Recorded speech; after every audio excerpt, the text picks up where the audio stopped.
los que se adaptan, ¿no?, a esta nueva tecnología. La generación baby boomers y todo lo que nosotros entendemos dentro del contexto. Lamentablemente tenemos una brecha que es imposible. Mientras el docente, por ejemplo, está tratando de explicar, el alumno ya sabe lo que va a decir el docente. Y entonces, ¿qué es, cuál es, hacia dónde nos dirigimos con la educación? Yo he revisado todos los planes de todos los candidatos en el tema educativo. ¿De los 19? De los 18. Bueno. Porque uno se retiró.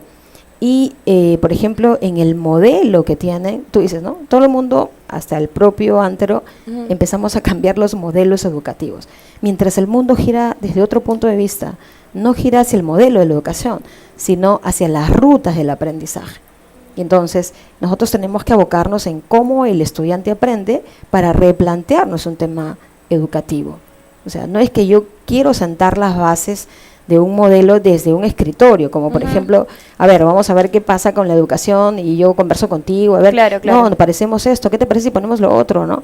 Yo creo que nada. ¿Han realizado el estudio respectivo, el análisis de costo-beneficio, el análisis técnico? Por supuesto. Lo que pasa es que el soporte para todo esto ya existe. Ya. Y lo tienen los países, digamos, lo tiene el mejor desarrollo del país europeo, ¿no?, que es el modelo que siempre hemos seguido. La pregunta es, por ejemplo, ¿qué es lo que nosotros debemos de seguir? No solamente en la política educativa, sino en la política, digamos, en las políticas públicas que atraviesan todos los estamentos, en salud, en educación, en materia de seguridad, en materia de gobernanza y gobernabilidad. Fundamentalmente debe ser de abajo hacia arriba y no de arriba hacia abajo, porque yo quiero, por ejemplo, modificar la parte de salud, por ejemplo, ¿no? Y yo digo, ¿por qué la señora de un pueblo tiene que caminar 3 o 4 kilómetros para ir a una posta? Entonces es imposible. Que ni siquiera está como corresponde equipada, no tiene los practicantes. Solamente para conseguir una enfermera, por último, porque ni siquiera un médico, ¿no? Una enfermera que cumple bien sus funciones y es meritorio, porque ella no solamente funge de médico con todas las capacidades para la cual fue formada, sino también tiene que tener actividades que van más allá de sus conocimientos, para lo que no fue entrenada. Así y es. Entonces, ¿cómo es que un poblador tiene que ir de un pueblo hacia una posta que está a 2 kilómetros cuando el hijo está enfermo? Definitivamente en el camino se le va a morir, ¿no? Entonces, nosotros, desde el grupo Orden, planteamos que la salud debe de ir hacia las comunidades. Y le llamamos la caravana de la salud, la caravana de la educación y la caravana de la salud. La caravana de la educación. Y la caravana de la salud. Ya. Por ejemplo, móviles, en las cuales que te los voy a enviar para que tú los puedas promocionar.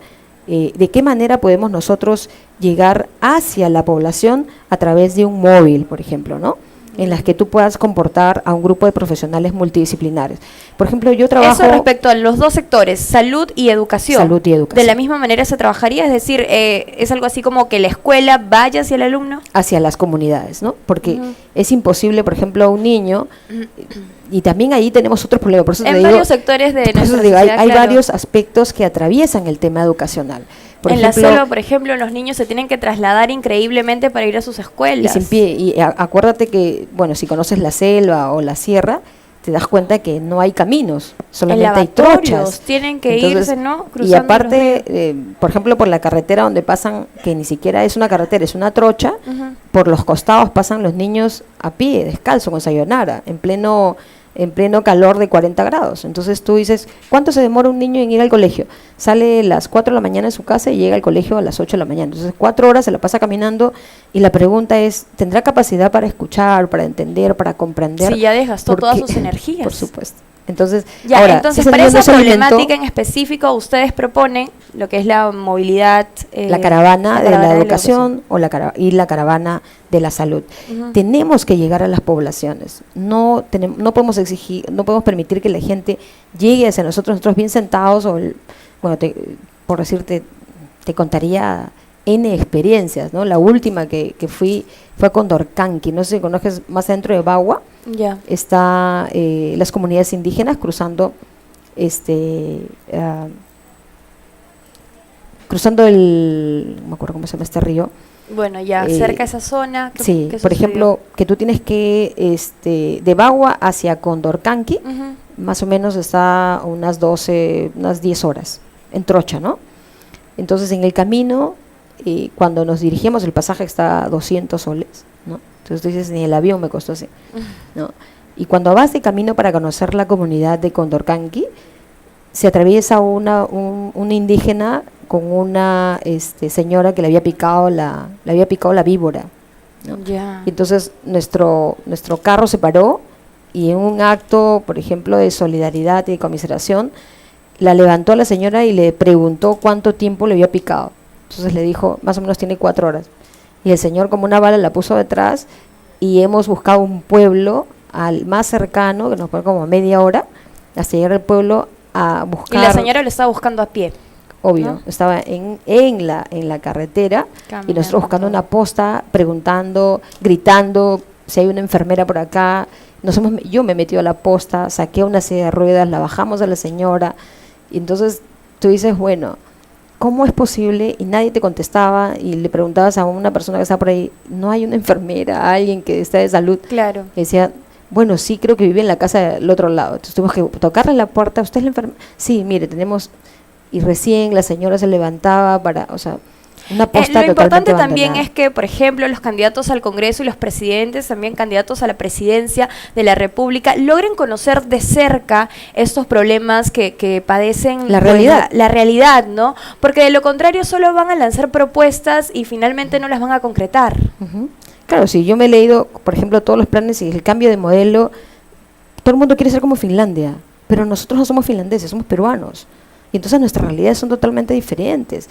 Si tú vas, yo he dictado 5 años en Ayacucho, y entonces he dictado en la Universidad San Cristóbal de Huamanga como invitada, en la Universidad de la Amazonía, y si tú te das cuenta, son otras realidades a las que no hay acceso a la educación, entre comillas, gratuita, porque no existe la educación gratuita. No, es que yo siempre digo, la educación se ha convertido en un lujo en el Perú. Claro, es una élite quien, por ejemplo, quien tiene, digamos, mayor poder adquisitivo, que son tus padres, te pueden ubicar en una UPC, en una Pacífico, o en una Católica, o en una Cayetano, que son dentro de las. Claro, pero esa es la etapa final ya, incluso en los colegios. En los colegios los pagos, por ejemplo, incrementan anualmente y los padres, bueno, tú inicias, no sé, pagando de repente 150 soles, pero si anualmente aumenta la mensualidad, ¿cómo hacer? Porque los gastos ya están presupuestados. Claro, y aparte, por eso es que eso es como te decía, el problema educativo es un problema multisectorial. ¿Por dónde empezamos? ¿Cuál es el hilo? ¿Son los niños? ¿Empezamos por los jóvenes? ¿Empezamos por los universitarios? ¿Por dónde empezamos?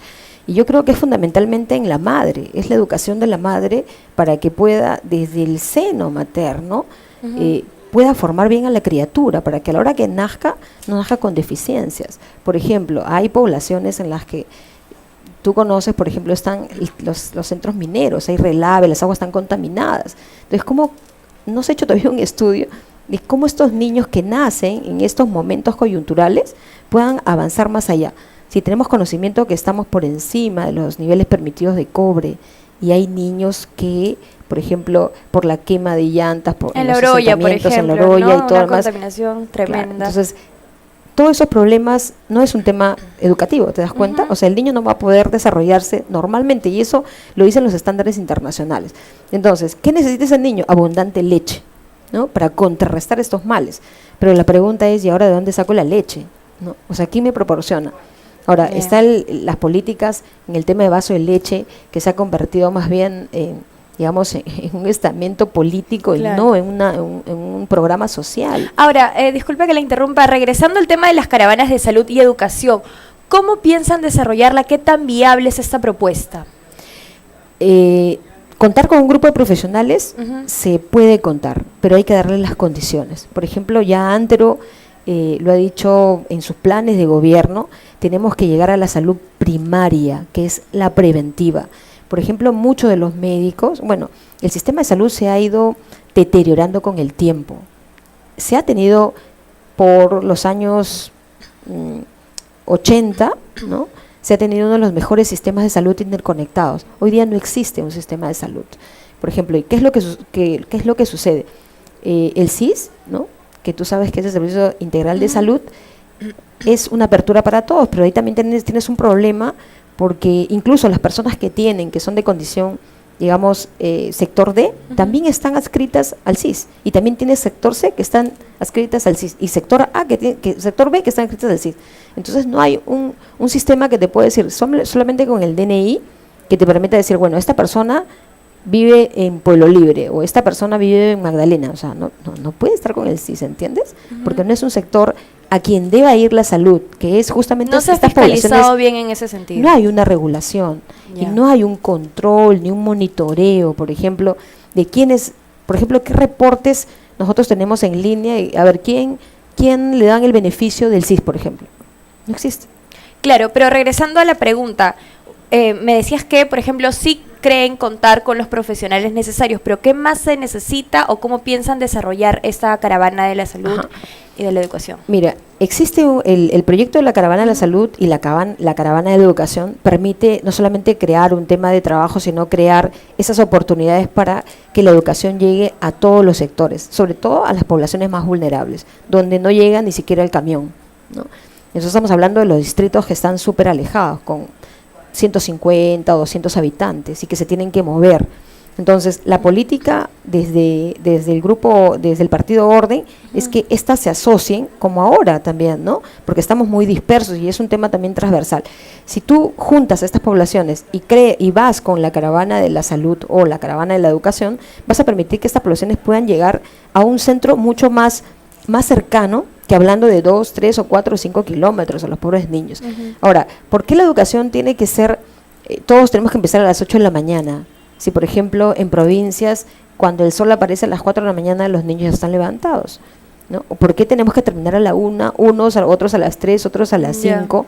Entonces, no hay un, digamos, un programa que vea cuál es la realidad y cómo debería ser la educación desde esas poblaciones que están, digamos, alejadas de esta capital. Nosotros nos desarrollamos bien, porque tú dices, sales acá y tienes internet, sales a la esquina y tienes para comprar, por ejemplo, tus libros, los puedes conseguir por internet porque tienes acceso a internet. Pero si estamos hablando de poblaciones que están por encima de los 3.500 metros, ¿no? Y poblaciones que están dispersas, como te acabo de decir, no hay ni siquiera internet satelital, porque no existen bases o antenas que les pueda dar el acceso. Y que es tan importante, ¿no? El acceso a las redes es bastante importante porque definitivamente te otorga una adquisición de información necesaria para tu conocimiento, y lamentablemente muchas personas no tienen ese acceso. No. Y por ejemplo, hoy día hablamos desde la UNESCO y desde organismos internacionales, no solamente la educación formal, que es la que tú y yo hemos recibido, sino hablamos de la educación informal y de la educación no formal. Entonces, ¿qué es la educación no formal? Aquella, por ejemplo, que tú puedes recibir a través de los MOOCs, ¿no? O sea, los MOOCs y los cursos online que te da Harvard, que te da Cambridge, o que te da el MIT, o que te da Stanford, y que yo llevo varios cursos de online, como 27 cursos en línea, y por ejemplo, son certificados, ¿eh? No cuestan ni un sol, claro, ¿no? Entonces tú dices, por ejemplo, esa educación es una educación no formal, porque yo no la recibo en un ambiente educativo, en unos salones, por ejemplo, ¿no? Sino fundamentalmente lo recibo en mi casa, ¿no? Con la tranquilidad de que me exige estar con sandalias, con mi cafecito, estudiando, ¿no?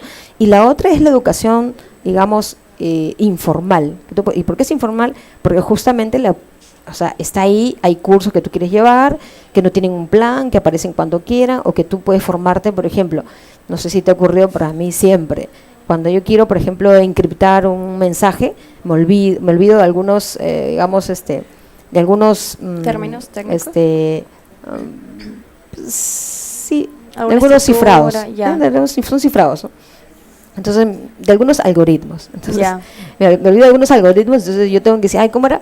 Voy a YouTube y le digo, oye, ¿cómo se cifra? O por último, si quieres aprender otro idioma, pues hay miles de lecciones ahí en internet que tú puedes adquirirlas gracias a ese acceso que lamentablemente muchos no lo tienen. Ahora, yendo al tema de los docentes, ¿ustedes plantean, por ejemplo, levantarles el sueldo, aumentar el sueldo a este sector, a los docentes, para que finalmente se vean, digamos, motivados a desarrollar una eficiente educación, una eficiente enseñanza?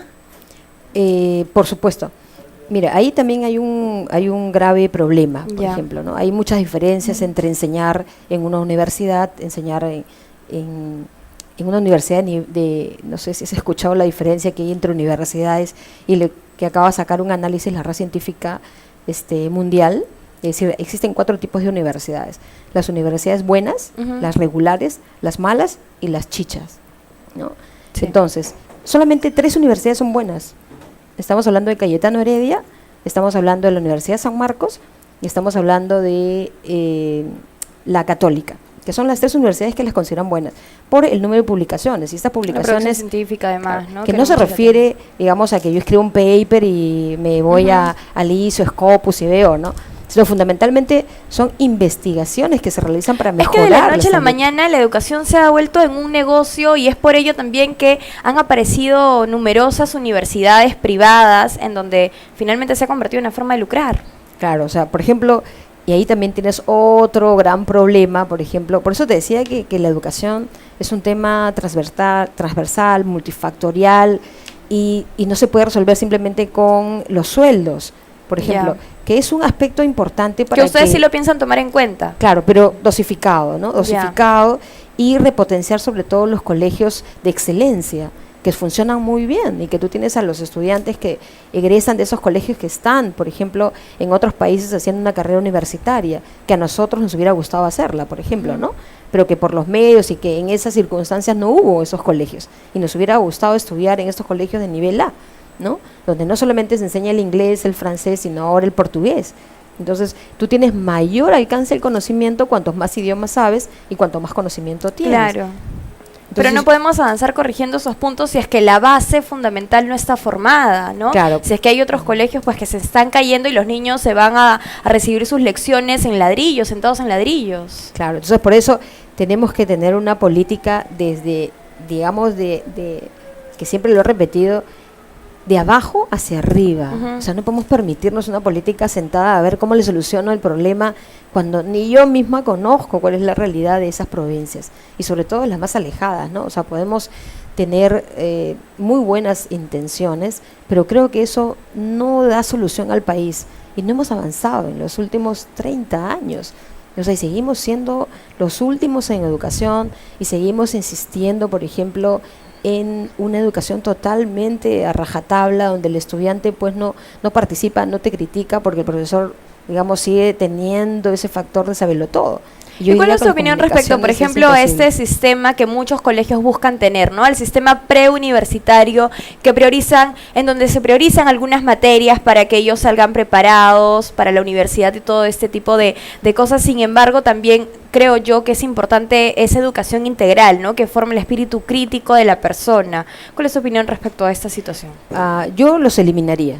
Empezando, ¿por qué? Porque estos nacieron como una falencia entre, digamos, la universidad y el colegio, que no te daba las competencias para estos exámenes, ¿no? Por ejemplo... Como una academia, ¿no? Como una suerte de academia. Sí, es una suerte de, digamos, de solución mediata, ¿no? Pero solamente en 2 áreas, en las áreas de matemática y en las áreas de comunicación, que es donde está fundamentalmente la parte crítica del ingreso a las universidades, ¿no? Por ejemplo, los exámenes están hechos para estos sabiondos. Entonces, mientras tú sabes matemática y lenguaje, ya te puedes considerar desde primer año que ingresaste a esa universidad. Ahora, el tema, yo te diría que no es el problema grave. Para nosotros el problema grave, porque he sido docente universitaria de pregrado hasta el 2009. Ahora soy docente de posgrado, maestrías y doctorados. Pero ¿cuál era el problema gravísimo en la etapa universitaria? Y también he estado en la parte de colegio. Entonces, para mí, lo más grave es que el alumno pueda sostenerse en la universidad. Por ejemplo, que puedas sufrir, por ejemplo, cambios de que te desaprobó un profesor y que tú vienes de un colegio siendo la número 1 y ahora está jalada. Entonces, claro, esa crisis es un choque terrible. Por ejemplo, la adaptación, te impulsa de algún modo, ¿no? Claro, la adaptación del chico que sale del colegio criado por la mamá hacia un mundo que desconoce y que él tiene que sobrevivir porque te compites contra todos, estás encima de todos, todo el mundo te mira mal, entonces tú dices, ¿y cómo en esta jungla yo tengo que salir triunfadora? Claro. Entonces, bien, Carol, ya para ir terminando, una última pregunta respecto a la campaña electoral. ¿Qué piensas respecto a esta situación de que hemos visto que, por ejemplo, el partido político Orden no se ubica en las encuestas? ¿Cuál es tu opinión respecto a esto, a este escenario político? yo creo que los electores son los que tienen ahora la potestad de analizar varios puntos. En primer lugar, ¿quién te ofrece unas garantías de un buen gobierno? Por otro lado, nosotros tenemos que darnos cuenta de que tenemos un voto responsable y que eso tiene un impacto después de 5 o 10 años. No piensen en ustedes, en un trabajo inmediato, así yo apoyo a tal partido porque me van a dar trabajo, ¿no? Ahora con la meritocracia, con todo el problema, digamos, con toda la propuesta de servir de Ollanta, yo creo que se está haciendo un trabajo diferenciado y con un grado de especialización en los diversos estamentos del Estado. Y yo creo fundamentalmente que debemos de tener como ciudadanos un voto responsable.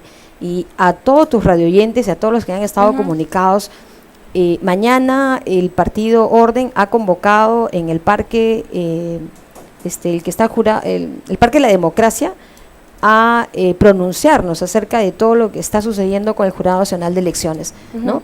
O sea, no podemos perder la institucionalidad y no podemos perder la gobernabilidad de nuestro país. Por supuesto, y tenemos pocos días de los comicios aún. Y sobre todo porque, por ejemplo, ahora ha habido un atentado en San Isidro, y yo creo que la seguridad ciudadana, la salud y la educación, que debe ser lo primero para que tengamos unas mejores elecciones, ¿no? Está en las manos de tus electores y creo que van a ser un voto responsable. Bien, Carol, muchas gracias por haber estado aquí, por haber planteado tus propuestas.